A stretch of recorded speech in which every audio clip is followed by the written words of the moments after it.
was the best of all time. No, Alderaan, it's peaceful. We have no weapons. You would can't... prefer another target, a military target? Then name the... name it, now!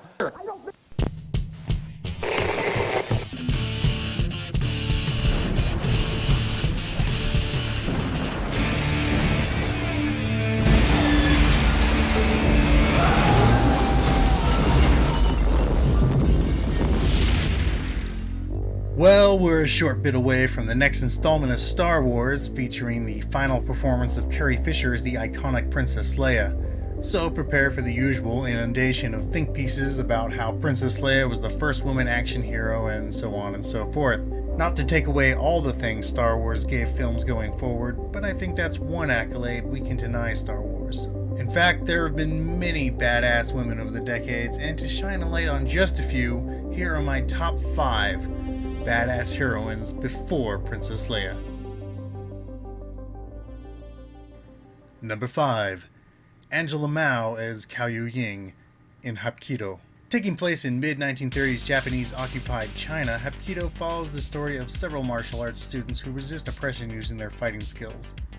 In particular is Angela Mao, a Golden Harvest regular, who so thoroughly dominates her scenes she became kind of a star in her own right.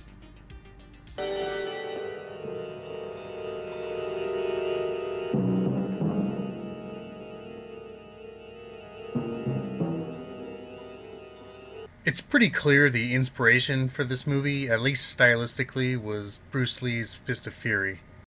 But unlike Bruce Lee's film, which made him a sort of super strong Hercules type, Hapkido presents Angela Mao as an extraordinarily skilled fighter.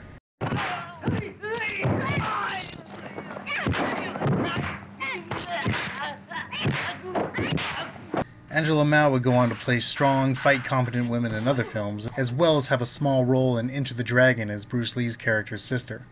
But for my money, this is her at her sharpest.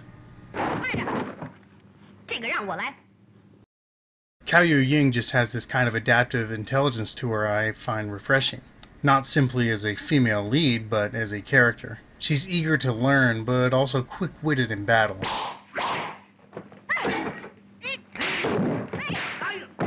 If I had to choose between Bruce Lee's Chen Zhen and her, I'd probably go with Angela Mao every time.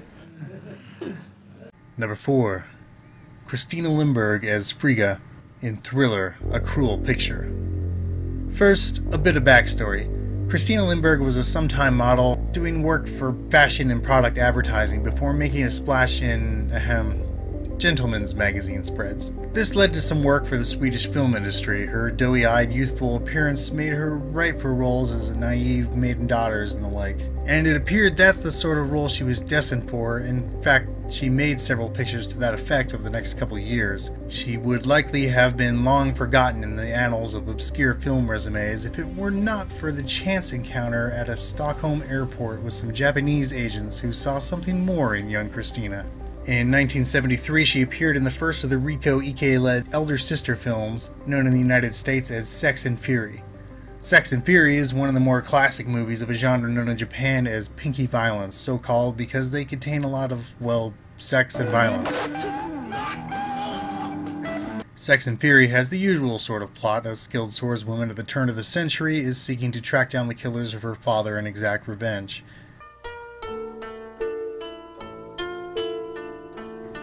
Christina Lindbergh appears as a gambler spy and crack shot who becomes entangled in the proceedings. See, while her native Swedes saw her blank expressions and solemn glances as a look of naive innocence, the Japanese producers at Toei saw the same features as a calculated facade, with perhaps a hint of deliberate menace boiling underneath. This is a spy's fate. Lindbergh would make 2 films in Japan before returning to Sweden, where her newfound image would be used in Thriller, to shocking effect.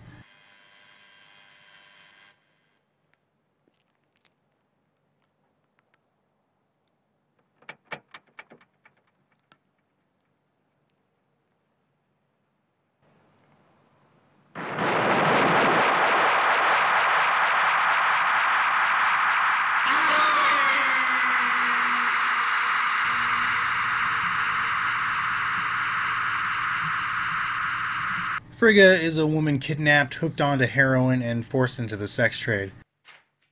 But she slowly pulls herself up, begins using her earnings to train to drive a car, to fight, to use weaponry, and then she takes these skills and fights back against her oppressors.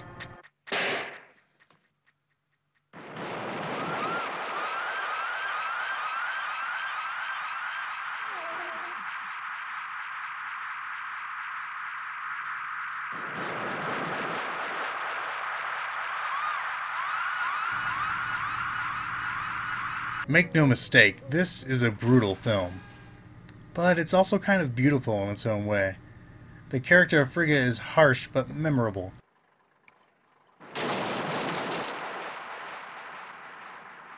Tarantino liked it so much he based Daryl Hannah's character of Ellie Driver on her in Kill Bill.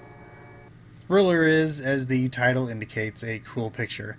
But as far as women action heroes go, there are few in the same league as Christina Lindbergh's Frigga.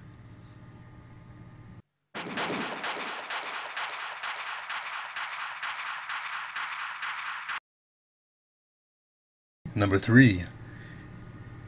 Cheng Pei Pei as Cheng Xuanyan in Come Drink With Me. Before Angela Mao, there was Cheng Pei Pei kicking ass. And Come Drink With Me, the first of her 2 Golden Swallow pictures, is a wonder to behold.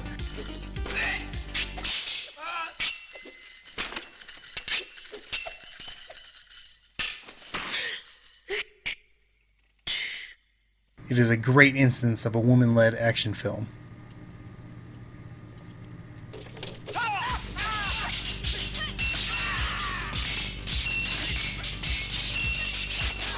Cheng is great here. Come Drink With Me uses a kind of Kurosawa-like style for its action scenes, utilizing stillness and sudden bursts of rapid movement, the calm before the storm, building all the tension allowed before the players snap into action.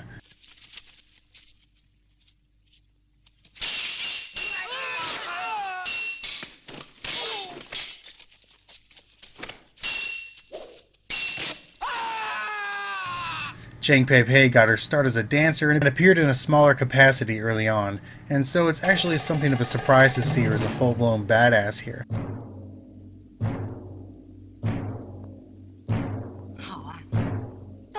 And while a lot of credit should be given to the direction by King Hu and the choreography of the fighters, there is definitely a special kind of presence there in Cheng. Her background in dance gives her a kind of grace and reflexive movement that suits her well in the genre. These movies alone make her later appearance in Crouching Tiger, Hidden Dragon that much more of a treat. Come Drink With Me is a classic Hong Kong kung fu film, and Cheng Pei Pei is a classic badass lady.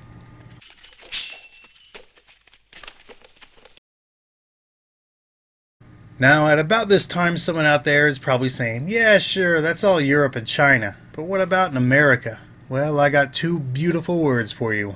Pam Grier. This is the end of your rotten life, you motherfucking dope pusher.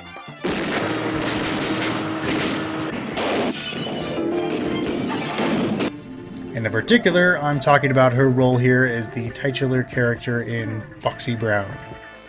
Vigilante justice? It's as American as apple pie. A sort of spiritual successor to what Grier had done in Coffee, Foxy is a smart, gorgeous, resourceful, and passionate woman. I want justice for all of them.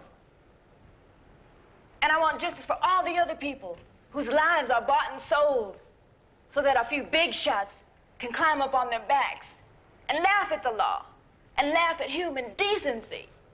She infiltrates the underworld to end its hold and find revenge for the death of her boyfriend, a federal agent. Foxy uses any weapon she can, fashioning a coat hanger into a claw in one scene and crashing a plane into someone else in another. She's also pretty damn handy with a pistol.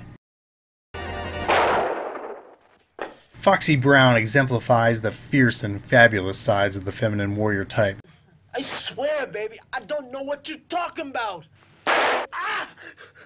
Now I only got so much control, and I'm liable to put one of these right between your eyes. She is an original, often imitated, never replicated. Don't let him die!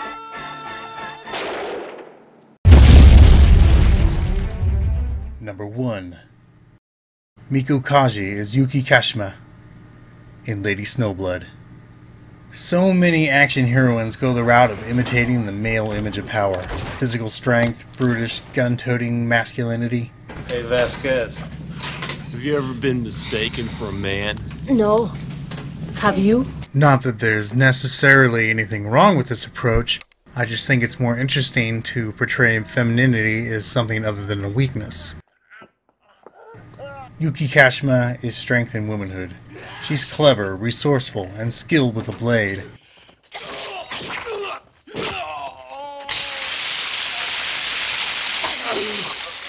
But she is also beautiful. More importantly, Yuki is written as a character conflicted over her fate. She can choose her fate. But what else is there? Again, in the pinky violence tradition, Yuki is after revenge for the killing of a mother she never knew against villains she's never met, for a life she's never had.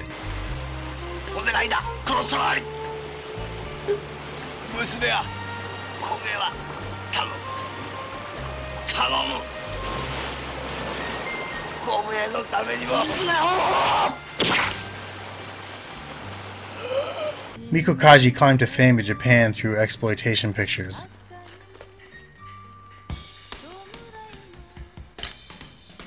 Where she made an impression portraying rebellious types in Lady Warriors. But it was with her Sasori films, starting with 1972's Female Prisoner No. 701, that she found her footing as something of a feminist icon.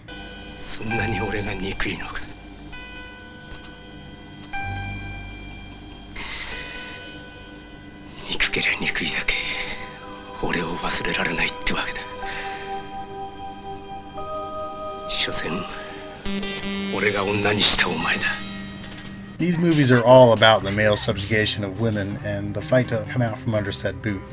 Miko has very little dialogue in these, instead opting for what I can only call the most intense death stare you've ever seen.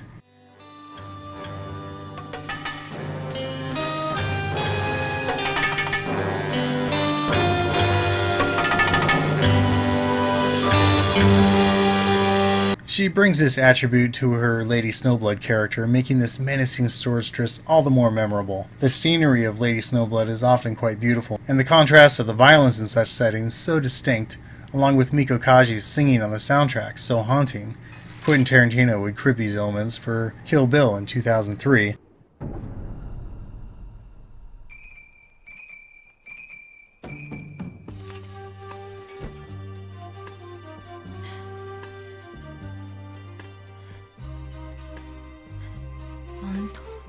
She's fashionable, she's fantastic, and ferocious.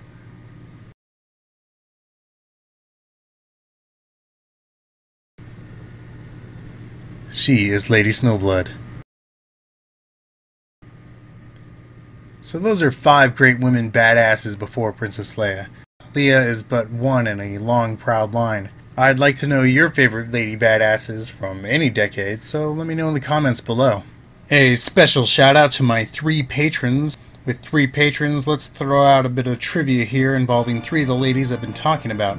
Christina Lindbergh, Pam Grier, and Miko Kaji all released music tracks during their film careers.